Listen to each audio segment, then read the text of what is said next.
Welcome to the AI Research Roundup. I'm Alex. Today we're looking at a paper from the Hugging Face Trending List, published on December 23, 2025, about 4 days ago. It shows that state-of-the-art video generation models can encode surprisingly strong 3D understanding from plain 2D video training, sometimes even beating a specialized 3D expert model, like WAN 2.114b surpassing Fast3R on DL3D, versus for point error 1.051 versus 1.379. The paper is titled, How much 3D do video foundation models encode? Okay, and as we will see later, the probing setup makes this 3D signal really concrete and surprisingly useful. Figure 1 gives the core message. You can probe frozen video model features and read out real 3D signals from them. The left pipeline shows a shallow probe, meaning a small add-on network, that predicts depth maps, camera poses, and 3D points from each model. The bottom examples illustrate how those predictions become a reconstructed point cloud. The radar chart on the right summarizes performance, and the strongest video generators expand on point and pose, not just depth. Figure 2 explains how the authors turn a frozen video model into a measurable test of 3D awareness. The key idea is a probe, meaning a small add-on network, that learns to decode 3D cues from the model's internal feature maps while the video model itself stays fixed. The pipeline samples 4 frames, pulls the corresponding features, and sends them through a shallow transformer. 3 readout heads then predict point maps, camera poses, and depth maps, so errors on those outputs quantify how much 3D structure is present. Table 1 makes the core claim concrete, because it turns 3D awareness into numbers across 2 datasets. The table reports point and depth errors, plus pose accuracy as area under the curve, which summarizes how often rotation and translation stay within an angle threshold.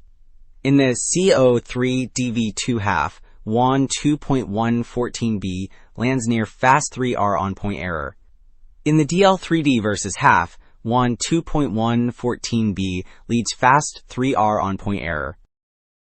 Figure 5 shows that the 3D signal you can read out depends a lot on where you tap into a diffusion video generator.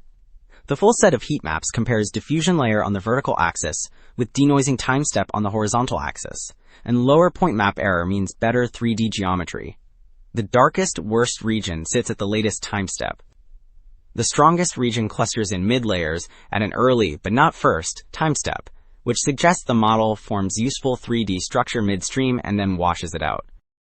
This table shows that swapping in frozen video foundation model features can dramatically boost a standard 3D reconstructor even without changing the overall architecture.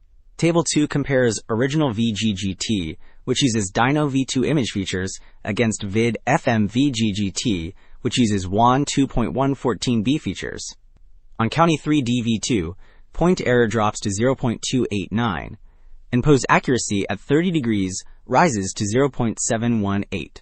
On DL3DV, the same pattern holds, which suggests the video features carry stronger multi-view 3D cues.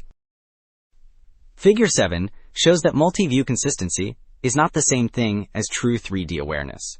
Multi-view consistency means the same 3D point looks similar in feature space across 2 views, which the authors measure as pixel correspondence error. Within diffusion video models, lower probe error tends to come with lower correspondence error, so WAN 2.114b sits toward the bottom left. Feed-forward models like Dino V2 look very consistent across views, but they still fail to support accurate global 3D readout. Alright, 2 takeaways stand out. Strong 3D structure can emerge inside video foundation models trained only on 2D videos, and a small probe can reliably decode depth, pose, and 3D points from frozen features. This suggests video generators are not just making pixels, they are learning reusable world priors that could cut 3D data needs. That is it for this episode of the AI Research Roundup. I am Alex. Thanks for listening.